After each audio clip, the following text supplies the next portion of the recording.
this. Terry's Violet is in ICU.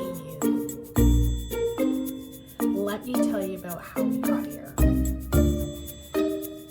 So I did commit to the 50-50 perlite and peat moss mix for the soil.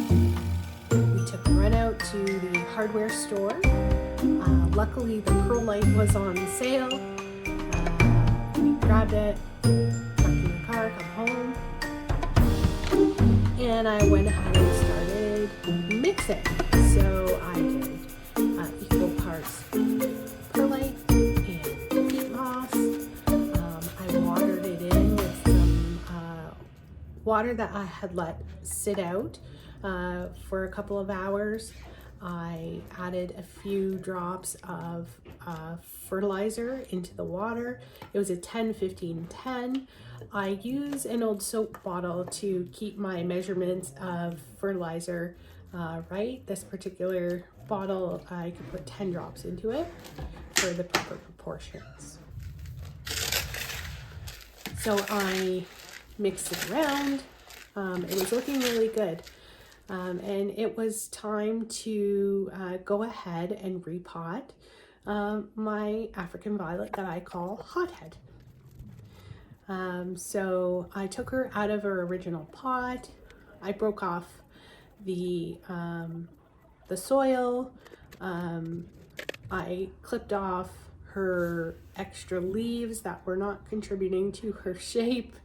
To help get her organized a little better into a rosette shape. So if we take a peek now, she's a little better. She's getting there. But I did get the strength to also cut off her flowers. I couldn't quite let them go, so I did put them into a little vase that I kept on the shelf for a couple of days.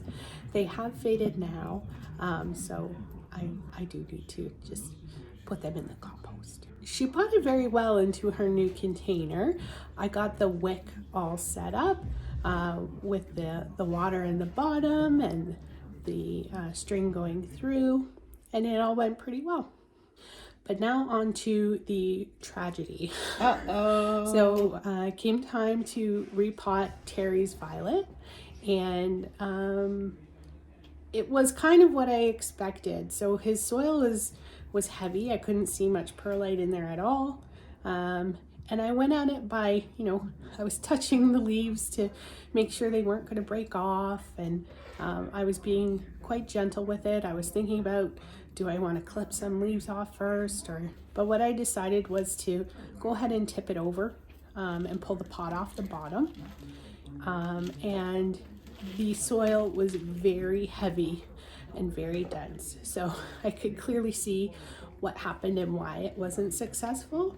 But here was our chance. We're going to break it up and repot them. So I started breaking off the soil. I was clipping off some of the old stems off of the neck to see what was attached.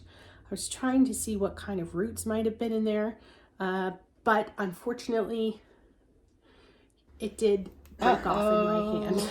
So that meant all I had left of the plant is the crown. So you can see that's what's in there now. It's just a little tiny bit, hoping it will root. So what I did to help is I cleaned off more and more of the leaves. I already regret that I may not have cleaned off enough. As you can see, the crown probably still had some rot in the center, but in that moment I decided that's where I was going to stop. And I can see a little tiny sprout on there too. So I thought, okay, let's use some rooting hormone.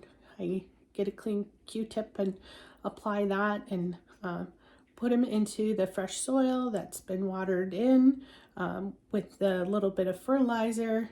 And I made a little divot and I put the crown right in there. So hopefully we're giving Terry's Violet the best chance. So the ICU part is that he is in a Ziploc bag. So that's what's recommended to do. Put it in a Ziploc bag and keep it in there, I think, for at least 3 weeks before I check it. But I did go ahead and breathe into the bag to give him some carbon dioxide.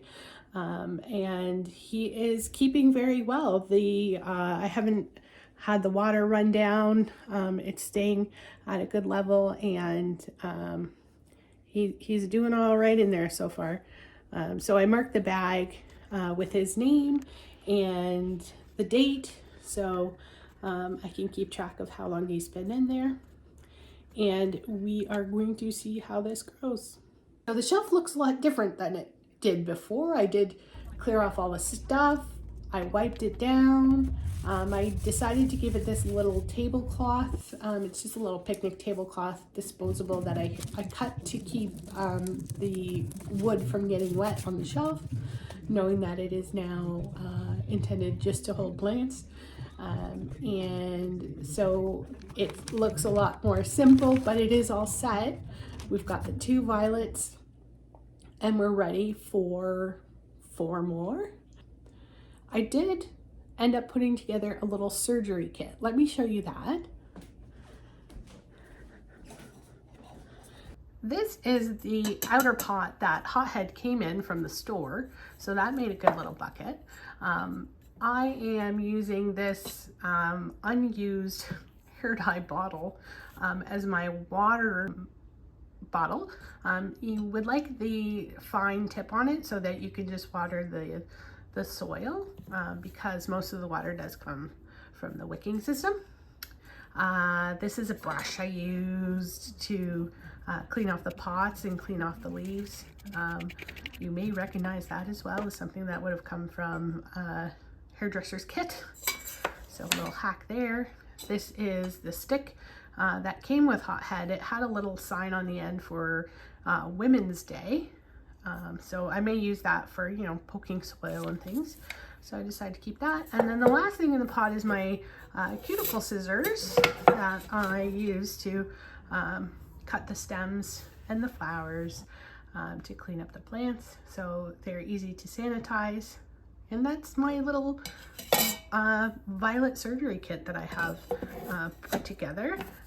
I will probably just keep it on the shelf here for now until we get more violets populated here. So I'll just hide back there out of the way. So what next steps are, I think I'm going to try to continue to learn, dig a little deeper into learning about the varieties that Terry's Violet and Hothead are.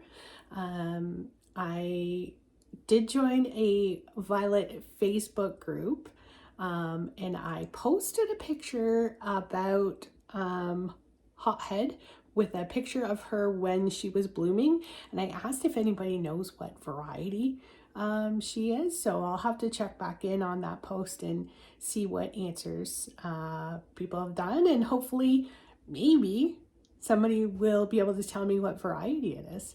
So let's see how this grows.